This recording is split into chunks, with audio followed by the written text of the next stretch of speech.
Hi guys, Rob Flux here from Property Developer Network, coming to you this week from Perth.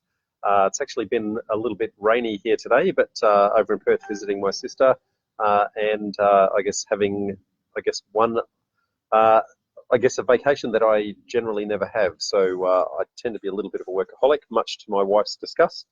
But here I am sitting in the backyard in the middle of winter in Perth, and the day could not be more glorious. So this week's Sunday session will be on the topic of demolitions, so whether or not to keep or demolish your existing house. But before we do that, thought I'd do a little bit of housekeeping, tell you a little bit about some of our events that are coming up. So our next event we've got is in Sydney, which is next weekend.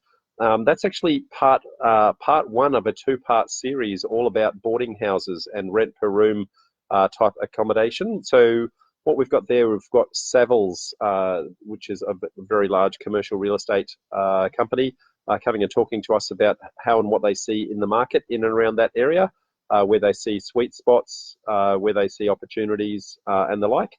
And then the following month, we've got Ian Ugarte coming in to show us how to actually create those products.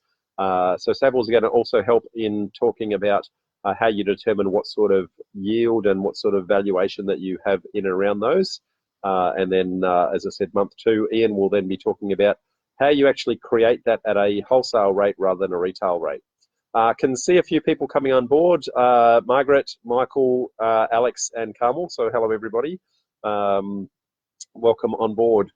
Now, being on holidays, we've gone around to a couple of microbreweries. So this is my brew for the day, which is a salted caramel cider, and I have to say it's quite yummy.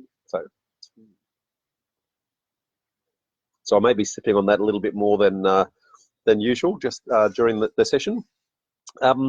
Wanted to also talk about we only do 2 intakes a year for our upcoming property development formula course. So wanted to talk a little about that and to say, if anyone, hey Marika, how are you? Welcome, haven't seen you in ages. As I said, only do 2 intakes for our property development formula course, and we're just coming up to some, times where we're going to be starting to market that. So you'll see us talking about that a little bit more. If anyone is interested in that, feel free to reach out and say hello, and we can talk to you about that in private. Or alternatively, we've got some information sessions. So not this month, but for the meetups that we've got in Brisbane, Sydney and Melbourne, we're going to have a morning session, which is just an information session just purely about the course, and anyone interested in joining us, give you a little bit about what's involved in the property development process as well. So anyone interested in those, we will be promoting some dates on those very soon, but consider it to be an entire day of property, and we'll be talking about, I guess, those in the morning, and then we'll be running our normal meetups in the afternoon. So yes, it is Happy Sunday. So that's good to see. You can see a few more coming on. So Carmel, Marika, Matt and Vanessa. So welcome everybody.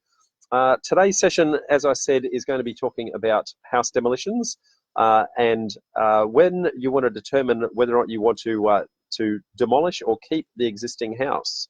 So it's quite a I got dings going off everywhere. I might just silence the phone because it's repeating everything that I'm doing side by side. So give me 2 secs while I do that.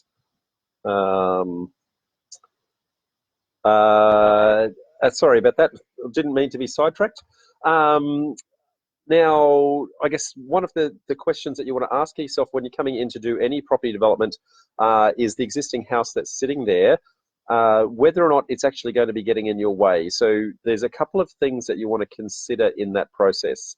So firstly, there's one question that I ask myself, which is can, should, or must, so 3 parts to the question. Can, should, or must I keep the property, keep the house? Now, can I keep it? I guess, can I keep it means, is it physically located in the right spot on the block? If that is the case, and depending upon what I'm trying to do, whether I'm trying to do a subdivision, whether I'm trying to do townhouses or units, is the house actually situated in a location that is well enough that that is going to be able to be kept? And the reason why you might want to keep it is the house itself is likely to have some intrinsic value. And by that, I mean the cost of, I guess there's a cost to demolish. Sorry about the little bit of glare in the background there, folks. I'm trying to position the camera so that you get nothing but me and no glare, but it doesn't seem to be happening that way. So the house will have some intrinsic value, but the cost of removing the house means that by the time you actually remove a house and then, I guess, construct something new in its place, I guess the turnaround in that little cycle means that I guess you need to make quite a large uplift in the value of the property to actually make that worthwhile. So you're always trying to look for opportunities to keep where you can. Now, must you keep it? The must is related to, well, is there some level of protection on the house? Maybe there might be some character protection, there might be some heritage protection, those sorts of things. So you're wanting to be looking at whether or not any of those protection layers actually exist. And then whether or not, if they don't exist, whether or not you actually have a right to actually demolish the house. So can see a couple of others coming on. So Shelley and Luke, hi folks. I guess got a decent attendance at the moment, so that's good to see. Sorry, this salted caramel is quite yummy, so I'm going to be sipping on that quite hard. Might have to go back to that brewery again. Now, when it comes, Luke is asking, am I going to the State of Origin? Actually, I'm in Perth, so we are we are going to not to the live State of Origin, but we are going to one of the local pubs here. So yes, we will be going to watch State of Origin, but we won't be doing it at the stadium. Sold out, mate. Couldn't get there. So did try, but didn't quite get there. So the fans love you. Good to see. I can see Sean and Georgiana has also joined as well. So if we have a look at, I guess, some of the considerations in whether or not we can keep a house, it's going to come down to whether or not the house is located well on the block. And for that, one of the first things that you should be doing is actually doing a complete survey of the property. Make sure you know exactly where the boundary pegs are, because where the boundary lines are, because many times you'll find that where the fence is not necessarily where the house is. And only when you have the exact coordinates of your block and the exact coordinates of where your house is physically located on the block, can you determine whether or not the outcome that you're trying to achieve is actually going to work on that property. Now, if you're looking to do a subdivision, you've got a couple of different options there. So it's whether or not you've got enough frontage to allow you to keep that side house and do two side-by-side blocks, so side by side, or whether or not if you can't get two side-by-side blocks, whether or not you can do a battle axe block, which is got a small driveway handle down the side and I guess a larger backyard in the back typically. Now, when you're doing that, in order to make sure that's going to happen, you need to make sure that there is enough room that you can actually get driveway access beside the house. Depending upon the council that you're in and depending upon the length of that driveway, you'll typically need a minimum of 3.5 meters between the fence and the side of the house, or the edge of the eaves, I should say. But if that driveway handle is quite long, you may need anywhere upwards of 6 meters wide for that driveway handle. Reason for that, if it's quite a long driveway or if you've got a couple of blocks that you're doing at the back, there needs to be room for a passing bay. If you're doing a townhouse development, then almost certainly you're going to need the 6 meter width, because you will absolutely need the passing bay, and you'll also need some extra room for things like where you can put your rubbish bin enclosures and things like that. So when you're looking at where that house is located, you want to make sure that there is plenty of room on the side of the house. Now, quite often there are some sacrificial elements to the house. So you may find that the old garage on the side of the house, for example, might be able to be removed, and you can still keep the main structure in itself. So that's also very worthwhile. Now, why? I guess, how do you determine whether or not the intrinsic value of the house is actually worth it? So one of the things that you should be, and apologies about that glare, I'm going to see what I can do about moving around, but hopefully that's a little bit better, folks. One of the things that you should be doing when you're trying to look at the intrinsic value of the house is once you've done a theoretical carve up of the block and you put that house onto a smaller lot, you need to do some comparative assessment of other sales in the area on that smaller block to see whether or not there actually is any evidence of those sales, and if so, what that would become, or alternatively, then do a comparison to say, if I did knock the house down and created another product, whatever it be, whether it be a unit, a townhouse, or another vacant block of land, whether or not I guess the difference is worthwhile, I should say. So Vanessa is asking a question, what is a passing bay? That's a good question, Vanessa. If you're imagining a driveway with only one-way access and somebody's wanting to come the other way, then either somebody has to wait at one end for the car to finish going all the way past, or alternatively, they can pull into a little, almost like a temporary parking spot that you might sit there for, say, 30 seconds to a minute while you wait for that car to go past you, and then we can do it. The longer the driveway is, the more likely you're going to need a passing bay, or alternatively, you're going to need I guess, a dual width for the entire access. Can see a couple of others are joined. So Edward and Baz. So welcome, folks. Okay, if we look at, so we've looked at where the house is physically located. What you might find is the house might be located on the block in a position that is actually not ideal, but the house actually has some intrinsic value anyway, and you don't want to get rid of it. So some of the things that you can consider would be, is the house actually relocatable? Now, if it's a slab on ground house, then the answer is that it's not easily relocatable. And when I say easily, you can disassemble a house and move it, but that tends to be not very cost efficient. But if it's on stumps, which is quite common, I guess, in northern New South Wales and Queensland and the like, and in some areas down south as well. But if it's on stumps, then quite often you can actually jack the house up, get underneath that, and actually move it away. So, and if you're going to move it, you could physically move that to another site, or alternatively, you could move it somewhere else on the same site, and that's going to be determined by if you can move it on the same site, whether or not you can slide it sideways to make that worthwhile. Now, the house relocation is not as hard as it actually sounds. Okay, they're quite adept at actually moving those. There's quite a large industry in relocating houses on blocks and also relocating them to alternate sites. And so one of the things that you want to consider in doing that is if you're going to be moving it sideways, quite often you might have a little bit of room on one side and a little bit of room on the other, but there's not quite enough. But if you move it all the way to one side, then that creates that driveway width that I was talking about before, which may allow you to get into that backyard.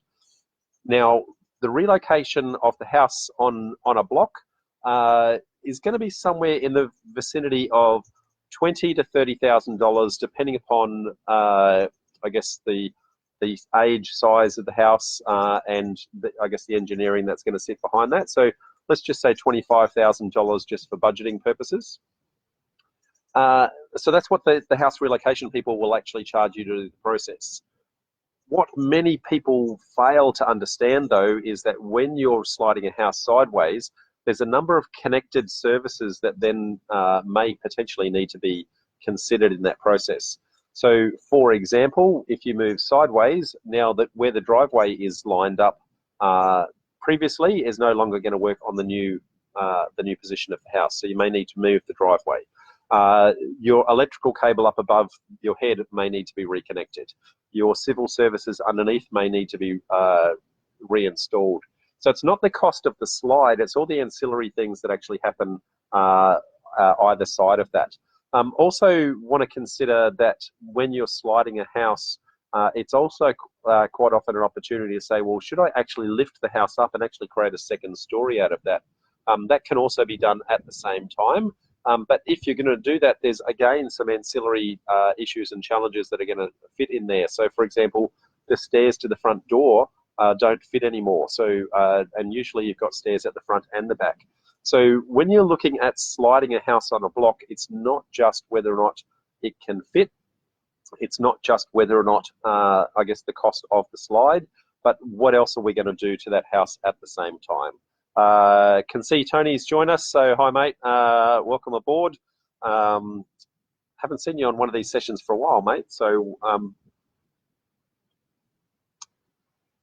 so that's if it's sliding, but you may want to consider maybe the house, even if the house has some value, even if you are going to slide it on your site, it still may not fit. And then you say, well, what can I do then if the house has some value? Could I potentially give away the house, in which case somebody else will take it away free of charge? That will save you demolition costs, so that might be worthwhile. Or alternatively, you may sell the house and somebody else will actually pay you some money and take that away, because taking a house away is going to be a lot more cost efficient than building a brand new house on somebody else's home.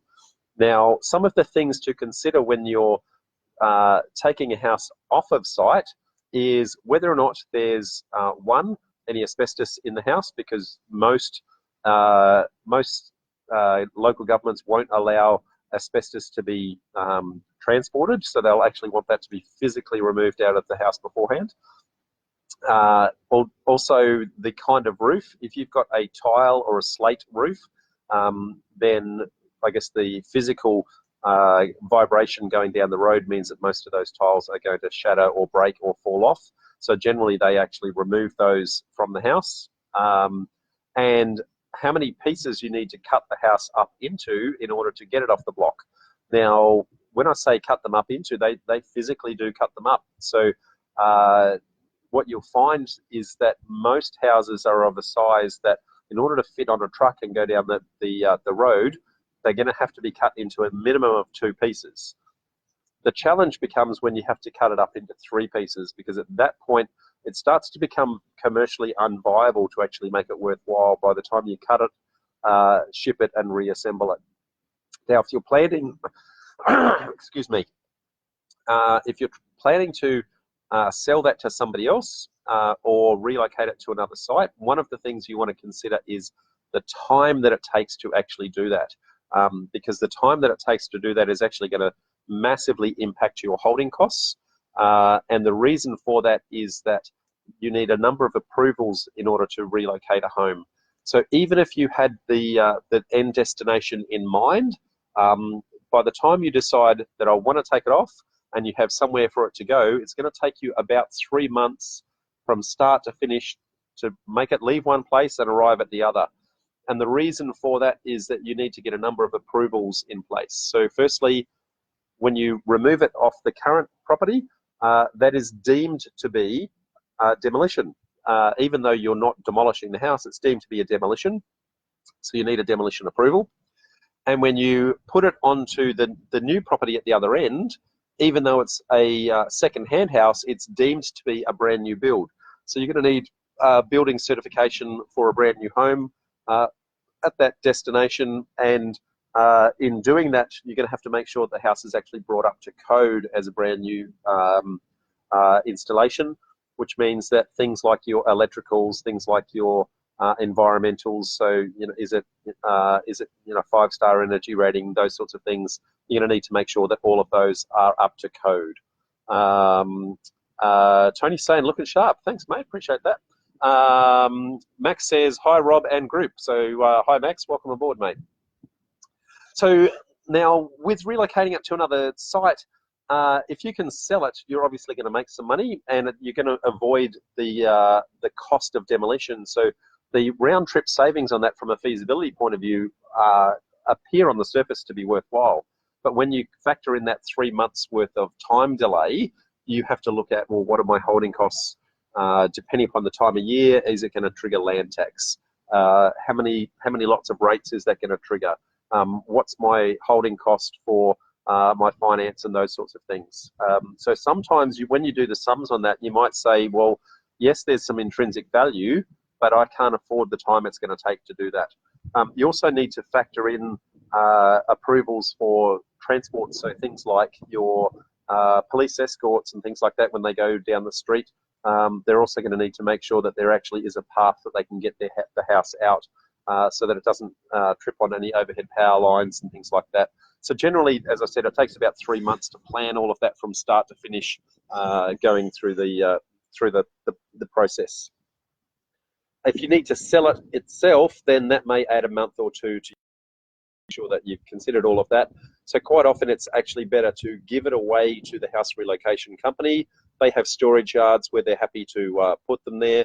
They will generally give you a clean site if you give them, if you physically give the house away. So that in itself is a saving. If you have to demolish the house, though, one, you can act very quickly. Okay, so demolishing the house itself generally only takes a couple of days. There's a couple of things that you need to do pre the demolition in order to get that approved. So one of them is removing the power cable from the house. Now, most people will think I'm just disconnecting the power, but there's actually a terminology that you should keep in mind, and it's called abolishment. You are abolishing the power. If you disconnect the power, all you're doing is unplugging the meter. But if you abolish the power, that means you're physically unplugging the cable from the house itself, and that generally takes anywhere between 20 and 30 days to abolish the power. So the minute you go under contract, you should be engaging with the local energy provider and making sure that they are starting to process that abolishment service, so that by the time you settle, you are actually in a position to have the house removed straight away. Now, I'm in a project right now where we're in the process of, we had a 45-day settlement. We're going to be demolishing that house. And in that particular instance, we have already lodged for the abolishment. We don't settle for another 25 odd days at this point.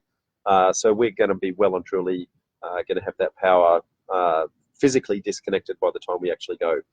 The other thing that you need to do if you're demolishing is you need to cap the sewer, which means that you physically need to put a concrete cap over the top of the sewer connection when you disconnect that. And you also have to cap the water connection. So you'll need a licensed plumber to do those things along the way. Excuse me. Sorry, I'm still getting over my cold, and I still have some remnant coughing and spluttering, so my apologies, folks. Now, as I'm taking a sip, I encourage you, with all of these Facebook Lives, to actually ask questions, guys. There's always a little bit of a lag between me talking and you typing. So I encourage you to ask questions, and that will allow me to have time to actually respond to you in a timely fashion. Now, some of the reasons why you may have to keep, so I said before, can you, should you, or must you? So some of the reasons why you have to keep the home would be, Max says you should drop a shot of honey and lemon in that beer. It's actually a cider, Max. It is a salted caramel cider from a local brewery here in Perth, and it is very yummy. But thank you. So I'm going to say that the caramel is quite soothing on my throat, so that's why I'll keep on sipping. So some of the reasons why a house might be protected. So depending upon your council, the terminology is going to change in and around this, but effectively there's going to be, whether it be a character or a heritage type protection that might actually be in play, you'll need to check whether or not the house has some level of protection on it that might be triggered. Now, some of the places, I guess, as each city has grown up, there seem to be some common themes that happen across most of them, where there are key dates that become quite important in the history of both the local area and the history of Australia as a whole. And there are two dates that are fairly common across many councils. So 1911 and 1946, and depending upon how houses were constructed, those two dates are World War I and World War II, and a lot of the men went off to war. Houses were stopped being constructed for quite a period of time, and when they came back from war, what you found was that the architecture had actually changed after that period. And so you've got a lot of, I guess, pre-war architecture and then post-war architecture. So you'll find 1911 and 1946 are key dates in many councils where the houses tend to trigger a little bit of protection. Shelley says, how long does Telstra NBN abolishment generally take? That can actually be done generally by your demolition crew on the day. So you don't need to pre-lodge those, Shelley. I guess they'll generally terminate it at the pit out the front, and just roll the cable back in. So they'll disconnect it from the house and roll it back into the pit. So it's not something that's generally a big pain. So Jason says, can you explain intrinsic value? Sure, Jason, good question. So intrinsic value basically means that there is a cost associated with constructing anything new. No matter how cheaply you try to build it, if something has already been built, it was built at a different period in time, and if you try to duplicate that exact structure, there is some cost associated with that. So if you're going to demolish, then that's a cost. If you're going to then build something new, that's an additional cost. When you add the cost to demolish, then the cost to build something new, you then have a look at what the current house is actually worth, and you say, well, what is that worth in today's value, and is the round trip of demolishing and building something new worth whatever that house is worth in its current state. And if you then consider, well, maybe if I can do a little bit of a renovation or something along those lines, quite often the existing home is actually more cost efficient to keep if you can. If that helps you to explain that. I can see a couple of others come on board. So Glenn, Derek, and Tendai. So welcome, folks. Tendai, I know you're based in Melbourne, mate. Would be very keen to see you at our next meetup there, which is on the first Saturday of the month. So I noticed that you're also doing a deal in Queensland, so by remote control. Well done, mate. So thanks, Rob, from Jason. So great. Now, I did lose train of thought there. So I was talking about protection. So always make sure that you check your council planning portals to make sure that any protection is actually identified up front.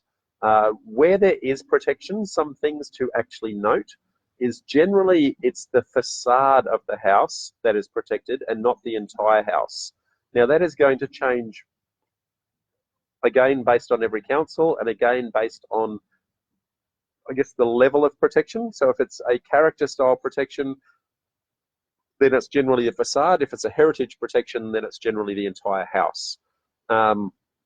But where it's protecting the facade, what they're trying to do is look after the street appeal of the house. So I mentioned before, if it's got that protection, you may be able to relocate it on the site, but you may not necessarily, but if you do relocate it, it must stay with street frontage. You can't put it to the rear of the property as the rear battle axe block, because they're wanting that character to be maintained, if that makes sense. So whenever you've got any character, always have a look at that. And because they're trying to protect the facade, generally the width of the house is quite important. So you can't necessarily chop anything from the side, but you may be able to remove elements from the rear or even extend to the rear of the home, I guess, on those character style homes. So Max says, are waste levy charges impacting demolition costs? How hard is it to on-sell removed dwelling to a contractor, resell, reuse on another site, e.g. Mackay & Sons in Southeast Queensland? Are building inspections required, or are risks borne by the buyer of the relocated building? So that's about 3 questions there, Max. So I'm going to break that up into a couple of different pieces. So are waste levy charges impacting demolition costs? Absolutely, they're massively impacting it. To give you an example, I'm doing a project right now where I would desperately love to demolish the house in the next week, but unfortunately I don't take possession for 3 weeks. The difference between, and this is in southeast Queensland, so the cost of demolition waste disposal in that area has gone up nearly $83 a tonne. And when you actually look at how many tonnes there are, sorry, it might be even more than that, sorry, my mistake. So the difference between a quote if I got it demolished this week versus if I got it demolished in 3 weeks' time is ranging between $5,000 and $7,000 in the demolition costs just to get rid of the waste, which is a really interesting segue to one element that I did want to talk about, which is if you are demolishing, then quite often there's recyclable materials inside the house. So rather than just getting somebody in to just knock it over and get rid of the house as pure rubbish, you can recycle many homes, and they'll come in, they'll pull the windows out, they'll pull out any hardwood floors, they'll pull out any ornate windows or hardwood doors, those sorts of things. And generally you'll get a little bit of money back for that, which makes the cost to demolish a little bit cheaper. And so I'm going through that process right now to try and minimize those costs. Next part of your question was, how hard is it to on-sell a removed dwelling to a contractor, resell, reuse on another site? So it's actually quite common to do, Max. I guess there's quite a large industry of selling second-hand homes. It really comes down to the condition of the home as to what that's worth. And remembering that for you to sell it, there needs to be somebody who's a willing purchaser at this moment in time. Otherwise, you may have significant amount of holding costs while you wait for that. So there's quite an industry with, I guess, the house relocation companies, and you did mention one there, Mackay and Sons, but they're not the only ones, where they actually have storage yards, and so they'll buy it off you for a fraction of the cost, knowing that they can store it there, and they can store it there for quite some time until they find the right buyer at the right time. Now, quite often you may have to give that away to somebody like that, because they're effectively moving it twice. They move it once onto their storage yard and then a second time onto the final destination. So it is quite expensive in order to do that side of things. So I guess you want to be cognizant of that, but they can move quite quickly if you're willing to take it to a storage yard. If you're trying to sell it to Joe Public, then I see lots of ads on Gumtree and the like, trying to sell those second-hand homes. And I've seen them sell for anywhere between $10,000 and I'm going to say $150,000, depending upon the condition of the home. So it is quite worthwhile if you have time on your hands. So if you've got a delayed settlement, anything like that, where time is not as critical, then I would be using that to try and sell the home rather than give it away. And are building inspections required? Absolutely. So when you relocate it to the new block, then I guess a building certified needs to approve that as effectively a brand new home at the end destination. So it needs to comply with all of the National Construction Codes of Australia, I guess, codes in relocating that. So Max says, sorry for complicated question, but enjoying your answer. Very good. Glad to have assisted. Adrian and Cam have also joined, so welcome, folks. I'm trying to think of, I did have a few other points that I wanted to talk to on this, but I'm just having a little bit of a brain fade, guys. So I'm going to put the call out to you guys to ask me some questions. Now I've got some notes sitting here on the side that I'll just see if they prompt me and see what that actually brings up.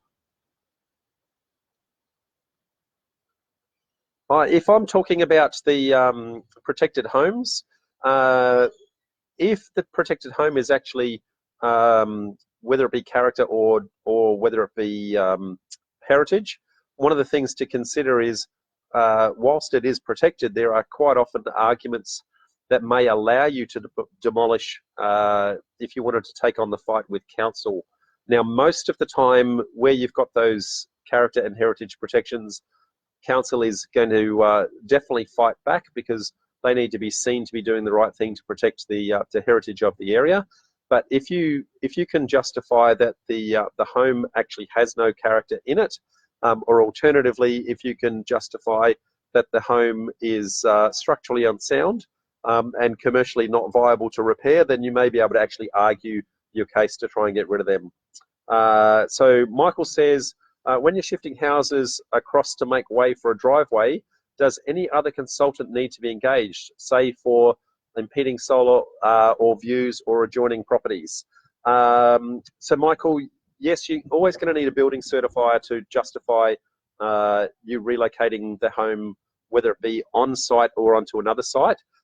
And they will have a look at things like what are your side setbacks, rear setbacks, front setbacks as to how and where you're positioning that. And all of that will consider the local jurisdictions that apply with regards to is that going to cast a shadow on the neighbour's property, etc. Generally, it's a pretty easy decision for them to make, though, because most councils are pretty prescriptive with regards to the height that you're allowed to make the home, and also the distance from the side, front, and rear boundaries that you're allowed. So long as you stay within those parameters, the building certifier is really just anointing the fact that you've actually complied with that. And generally, you don't have to go to the point of, shadow diagrams and those sorts of things. But if you're building something brand new, that might be something different. Max says, in Southeast Queensland, worth mentioning waste recyclers like the Big Red Shed, reverse garbage, and substations 33. So yes, Max, that's kind of what I was talking about before. I didn't want to go naming companies, but you have, so that's good for them. Yeah, that when you're trying to recycle a home, if you're trying to demolish it and it's got some good elements to it, then all of those guys are really great for, I guess, giving you some money back for it. Quite often, the demolition crews will actually have back-to-back arrangements with those guys. So now, if you are going to be recycling, make sure that you allow a little bit more time for the removal of those elements. If it's a demolition crew, they're going to be in and out in about 2 days. If you're recycling and then demolishing, it might take anywhere up between a week and a fortnight to pull the good elements out before they knock the house down. I had an example going back a few years where there was so much recyclable elements in the home. By the time you took out weatherboards, hardwood flooring, stained windows, I guess timber doors, what they call vertical joints or VJs, they took out so much that the house itself was almost the house that was made of straw. And so they took nearly a fortnight to pull everything out of the home, but the home was actually flexing in the breeze. And when they came by with the dozer in the end, all they did was just lean on one corner of it and the whole lot came tumbling down like a house of cards. Literally took 45 seconds from the moment he started the dozer up till the moment it was all lying on the ground. Max says, are there any good source of recycled, also, they are good sources of recycled building materials. Yes, the same guys. Obviously, if you're trying to renovate a home, you would go to those same companies that you've mentioned, Max. But they're not the only guys out there doing that sort of thing. There's a number of others doing it, but I guess they're the more common ones in the Southeast Queensland region for sure. Hey, Howard, how are you, mate? Howard says, hi, Rob. Most certified will need a surveyor, Form 16, certifying the new location and height. Well, that's a good plug. So Howard is a surveyor for ONF surveys. So good plug for your services there, mate. Yes, they will need a Form 16 certifying that the house has been relocated into the right direction. Right location, I should say, not the right direction. So I'm going to give that a like. Well done, mate. Nice, gentle way to give yourself a plug. Okay, folks, looking for any more questions? I've been prattling on here for nearly 40 minutes. So, yeah, time to ask me some questions.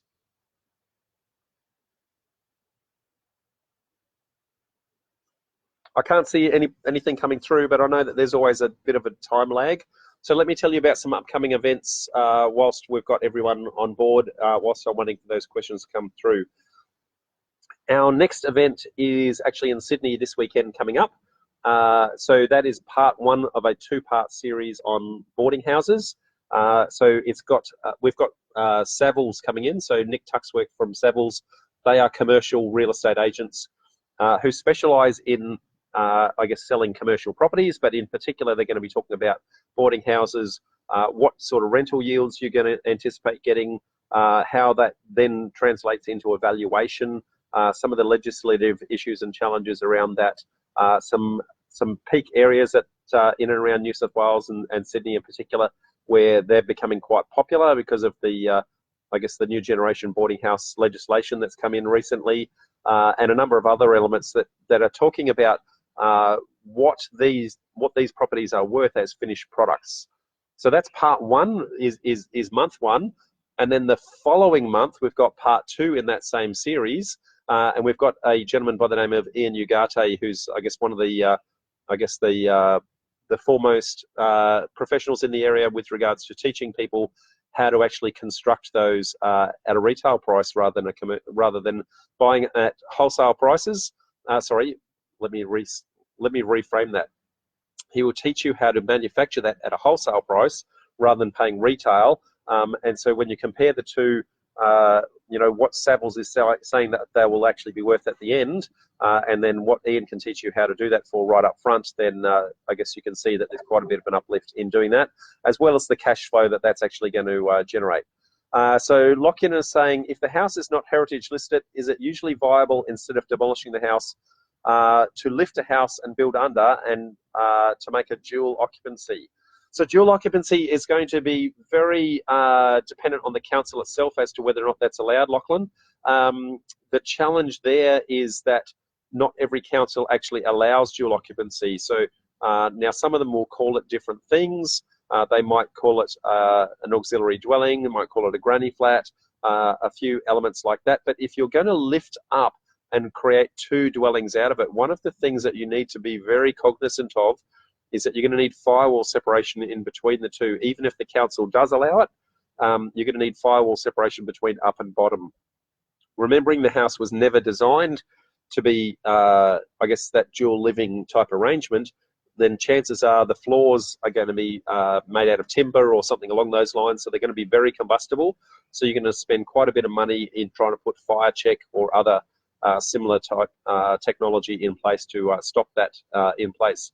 So the answer is yes, it's possible. Whether or not it's commercially viable or not is going to depend on A, does the council allow you to do that in the area? B, what the current house is actually constructed of, and then C, what it's actually going to take to make that fire compliant in between. But yes, certainly a consideration in the process in doing that. A couple of others are just joining a little bit late, so Mary and Jobin, so welcome folks. We're almost at the point of signing off, so highly encourage you to go back and watch the replay. Okay, folks, well, I can't see any more questions coming through. Hopefully that's given you a little bit of an insight as to whether or not you can, should, or must keep the home, and some of the things that you actually consider. And make sure whenever you're looking at, I guess, properties like this, that you want to say, well, I want to do a feasibility if I demolish it. I want to do a feasibility if I keep it. I want to do a feasibility if I keep it and reno it. I want to do a feasibility if I slide it, keep it, and reno it. So you're going to do 3 or 4 different variations of your feasibility to see which is the best outcome that you're actually going to achieve for that particular property. What I would say, though, is that where the house does have value, I would highly encourage that you do keep it as much as possible. In most instances, if you can keep it, then you're going to find that the round trip between demolishing it and building something new versus renovating an existing home means that it's usually more cost effective and more profitable to keep the existing home. So highly encourage that. Lachlan says, excellent, thank you for the response. You're welcome, mate. Michael says, when wanting to knock down a garage to gain access to the land at the rear for a subdivision, do you lodge the DA first for the demolition and then a separate one for the subdivision, or all in one? So you can do either or both, Michael, but the generally what you're doing is a partial demolition rather than a full demolition. I would encourage that you do it as part of the same application. It's one lot of paperwork, it's one lot of things to track. Otherwise, what you're trying to do is lodge one, and then you wait for the outcome of that to see whether or not you go on to the second one. Whereas that's going to add a time lag because you're doing things in series. If you do them in parallel, lodge them together as part of the same application, your costs are going to be pretty much identical, but your timeline is going to come down, which means your holding costs are going to come down. You're not going to get really any, you're not going to get any real efficiencies from council application nor council approval fees or anything like that, but you will get massive savings with regards to your time in doing your project, which is one of the biggest costs involved in a project. So hopefully that helps, Michael. I can't see any more questions coming in, folks, so I'm going to call that a day. Thank you very much from sunny Perth, where I'm enjoying my holidays. Very much looking forward to seeing you. I did touch on some of the housekeeping things that I forgot to mention. We are coming up to our next intake of our property development formula program. If anyone is interested in learning about those programs, please reach out to myself or Shelley over the next couple of weeks. We're going to be starting to promote that relatively heavily. And at not this month, but next month's meetup in Brisbane, Sydney and Melbourne, we're going to run a morning session for anyone interested in learning the property development process, learning a little bit about our program. So you can come along to that in the morning and then come along to the meetup in the afternoon, make an entire day of it. Watch out for those key dates as we start to promote that. And I might even just, for the sake of it right now, just put where you can go track that.